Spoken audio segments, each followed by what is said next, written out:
Hey, we have some exciting news coming from the Nikon rumors, and although he sounds unsure about it, much of it makes sense except one thing. Let's talk about it. Nikon rumors finally says that there is likely to be a Z8 in 2023, early 2023, and that is in line with what I have been hearing too. That there is a Z8 and it will be a Z9 in a much smaller body. It is as simple as that. A stacked sensor, 45.7 megapixel camera with professional body design. I have been saying that for the last 1 year that the Z7 is a high megapixel body in the lineup, and the latest rumor finally seems to be aligned with that.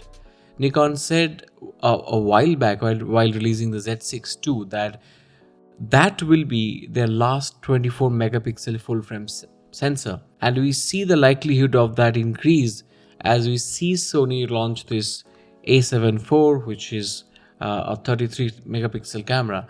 And since we expect the Z6 III to be at least 33 megapixels, there is no reason to believe that the Z7 III will be anything less than a 60 megapixel camera, because 45 and 33, they're very close to each other. And if you want to pull the Z6 line and the Z7 line apart and make them and really differentiate between them, you need to have enough resolution difference between those two cameras. And that completely makes sense. 33 megapixels, 45 megapixels, and somewhere between 61 or 67 megapixels. It really makes sense. There's fair amount of coverage and width in how it's distributed. And I really think that is broadly how different bodies will be bucketed.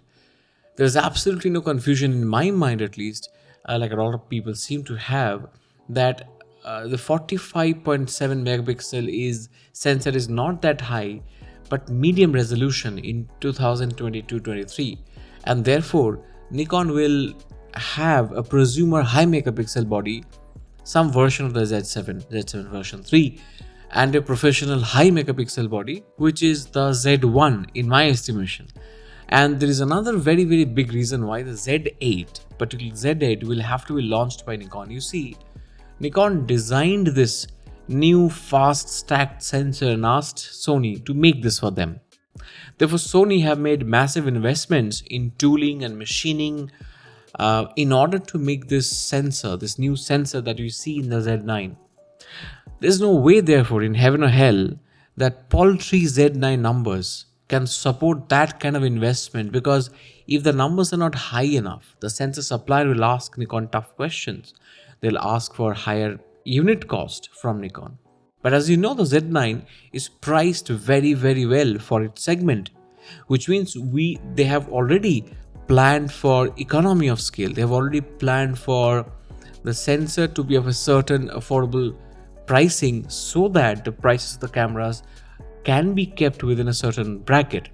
So Nikon, as a buyer of that manufactured sensor, have to promise the supplier, Sony in this case, that a high number of consistent supplies of that sensor will be required in order for the supplier to agree to a certain cost and investment commitment. That's just how a business works, and it is only the Z8 that can allow for that high number to be sustained at Nikon's end. If Nikon wants to ensure consistent demand in high numbers for that sensor, Nikon will have to launch something like a Z8, because a Z9 beyond a point will not be able to sustain that sort of numbers. Because those Z9 buyers will tire after buying a maximum of 2 units of Z9, and that will not be enough for Nikon. So it makes no business sense for Nikon to not make the Z8, which is exactly opposite to what many YouTubers are talking about. A lot of them are saying that the Z8 will sabotage the Z9 sales. That sounds like a strategy where Nikon is betting on selling a product that most do not need by offering what they actually need. Right? It doesn't sound like a sound strategy. It's not a successful business model, and therefore the two consumer bases and the two use cases are mostly different despite needing similar capabilities in a camera body. That's the thing to understand, that there could be two different consumer segments who need similar capabilities in a camera body, but there are enough differences in the body itself that you can cut the market differently. Now let's talk about the Z6 III and the Z7 III. Nikon rumors says that these two bodies may actually appear in 2022 itself, in the next 2 months or so.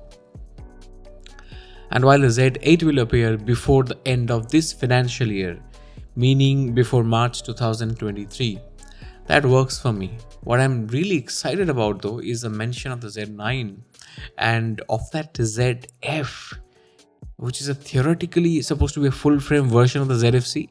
Now that's very exciting for me because I remember having made a video a few months back on the Z9, and I said that, it's about time that Nikon starts working on a D850, D500 replacement.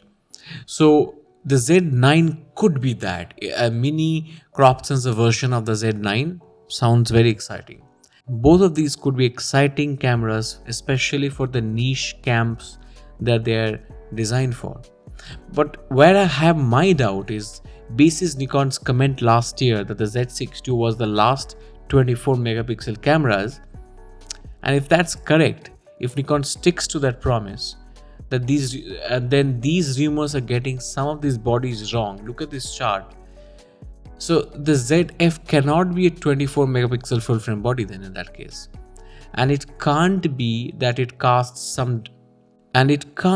some parts of the rumor make so much sense, yet some part of the rumor actually contradicts some things that Nikon have already said themselves. So while I'm excited to see this roadmap, I'm not too sure about it. I mean, I have my doubts about the final nitty-gritties of this rumor.